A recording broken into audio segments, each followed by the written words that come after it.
Did you know that even war has rules? Many decades ago, the international community decided to stop large-scale deaths of civilians during wars and armed conflicts. Thus, the rules of war were created, which forbade the killing of civilians, the infliction of harm and torture on prisoners, and the launching of lethal weapons into unprotected settlements.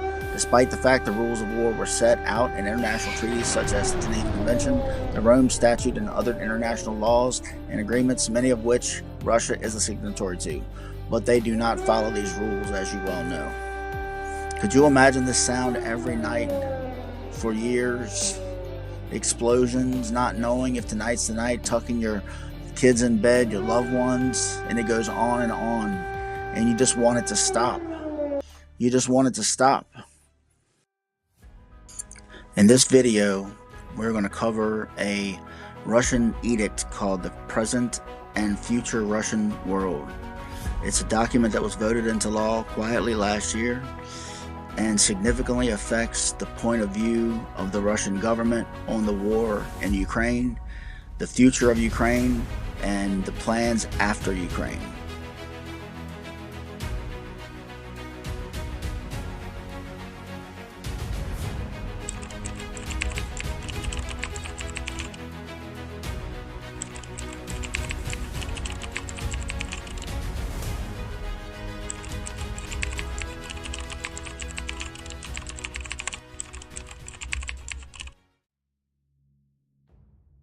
Hello, how you doing today? This is Alan with Facts Not Feelings.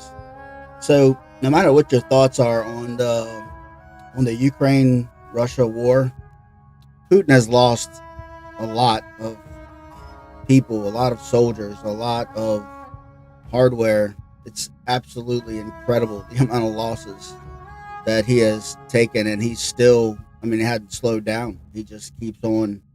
It's like he just doesn't faze him at all, which is, it's actually kind of strange. It's unusual. Anywhere else in the world, those kind of losses and the public would be up in arms. They would be going crazy. Putin will lose more soldiers than the United States lost. He'll lose more soldiers in a few weeks than the United States lost in 20 years in combat in the Middle East. So I was curious as to why in the world why are his people even dealing with this? Why are they putting up? And I know they're scared. I know that it's authoritarian. I know that you can go to jail for very little for just saying the wrong thing at the wrong time. You can do serious time in jail. But my gosh, he's got 140. So back in 2012, when Putin was running for office for his third term, a newly appointed Russian Orthodox Patriarch, Kirill, actually was protesting against the corruption in the election and supporting the people that were protesting. He was actually went to the Kremlin and was saying to Putin and his people that they should really listen to the population, listen to what people had to say, that he thought their concerns were valid. Well, it took a lot of courage to do that, and Putin usually would have disappeared. Somebody like him, he would have fallen out of a window, drank some poisonous tea, the routine. But he is in the Russian Orthodox Church, he would be equivalent to the Catholic Pope. So this guy has a lot of sway, a lot of pull with the Russian people. And Putin instead apparently bought him off. Apparently he definitely partnered with him because he completely changed his tune. And in fact, later on that year, Kirill began to say that Putin was appointed by God, that he was a gift from God, that he was the best thing that ever happened to Russia, and that the Russians should be lucky that they have Putin as their president, that Putin should be a president for life. Ironically, Kirill started getting... So this document right here is called The Present and Future of the Russian World. This is actually an official document that was put together by Putin and the Russian Patriarch of the Orthodox Church Kirill, and was made official March 27th, 2024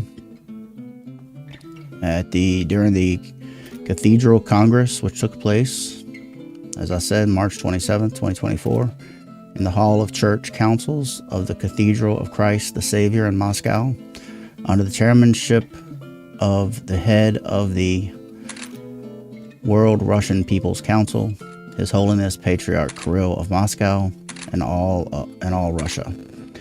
The instruction of the 25th World Russian People's Council, the present and future of Russian world, was approved. This document summarizes the most significant proposal put forward within the framework of the work of expert platforms, and during the plenary session is the document of the 25th World Russian People's Council, as well as an order addressed to the legislative and executive authorities of Russia, explaining the new ideology of Russia. And this truly takes away the guesswork that everybody seems to have on what is Putin's plans for the future. It spells it out, what their intentions are, what Putin's intentions are. It's an 8-part edict, and part 1, special military operation. So I'm just going to read it to you. The special military operation is a new stage of the national liberation struggle of the Russian people against the criminal Kiev regime and the collective West behind it, which has been waged on the lands of Southwest Rus since 2014. During the SMO, Special Military Operation, the Russian people, with arms in hand, defend their life, freedom, statehood, civilization, religious, national, and cultural identity, as well as the right to live on their own land within the borders of a single Russian state. From a spiritual and moral point of view, the special military operation is a holy war, in which Russia and its people, defending the single spiritual space of Holy Rus, fulfill the mission of the restrainer, protecting the world from the onslaught of globalism and the victory of the West that has fallen into Satanism. So essentially what they're doing is they're declaring the special military operation now a holy war that is Russia against the evil West. The West is European countries. Anyone that supports Ukraine is considered the West. And Russia is tasked with the restrainer, meaning to hold back the power of evil and protect the world. So this right here allows Putin to justify all of the losses that he has incurred, because every Sunday morning from pulpits around any Russian-speaking areas where there is a Russian Orthodox Church, this is the type of thing that they talk about, that the priests talk about. They talk about this holy war. And if you're curious about what the plans are for Ukraine, after the end of the SVO, the entire territory of modern Ukraine must enter the zone of exclusive influence of Russia. The possibility of the existence on this territory of the Russophobic political regime hostile to Russia and its people, as well as political regime controlled from an external center hostile to Russia, must be completely excluded, meaning every aspect of Ukraine must be eliminated and removed from the equation. So if people think that Russia is going to have a ceasefire before they have taken control of the entirety of Ukraine, absolutely not. Not unless they're completely physically forced to. And if they're not forced to, they will not stop fighting. They will not stop murdering civilians. They will not stop this, as they call it, holy war. Russia is the creator, support, and protector of the Russian world. The borders of the Russian world as a spiritual and cultural civilization phenomenon are significantly wider than the state borders of both the current Russian Federation and the greater historic Russia. Scattered throughout the world, the Russian world includes all of those for whom the Russian tradition, the shrines of Russian civilization, and the great Russian culture are the highest value and meaning of life. The highest meaning of the existence of Russia and the Russian world it created. Their spiritual mission is to be the world restrainer, protecting the world from evil. The historic mission is to repeatedly destroy attempts to establish universal hegemony in the world, attempts to subjugate humanity to a single evil principle. See if this sounds familiar. The construction of 1,000-year Russian statehood is the highest form of political creativity of Russians as a nation. Does that sound like the 1,000-year Reich? Maybe? It does to me.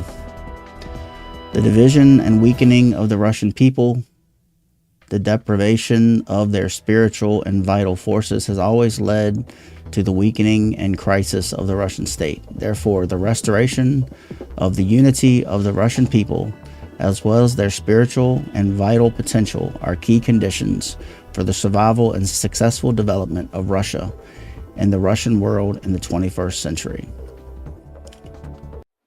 To recap this video, we looked at how Putin has utilized and weaponized his relationship with the Russian Orthodox Church, and how he uses it every week to brainwash and to hypnotize and mesmerize people all over Russia and anywhere there's Russian-speaking people, which is his plan.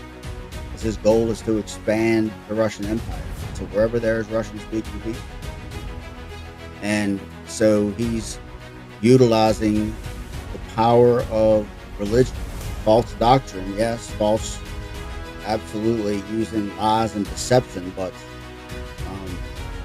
he's using the power of a Sunday morning pulpit to persuade people, to demonize his enemies, to paint themselves as holy and righteous and good, and the enemies are evil, and that they're fighting against an end-time apocalyptic enemy, that they're holding back the gates of hell, they're holding back evil, they are the restrainer, that they have a holy mandate, and that the losses they have suffered so far are a small price to pay. That if it goes to 2 million losses, he's fine with that, as long as they win. The truth is that Putin just wants to stay in power, and that he will do whatever it takes, and the man is evil and has no conscience.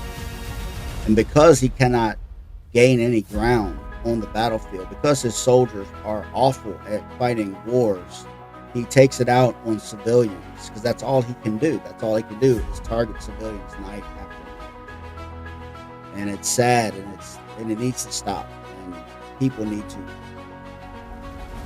the world needs to continue to support Ukraine. We need to step up efforts in supporting Ukraine.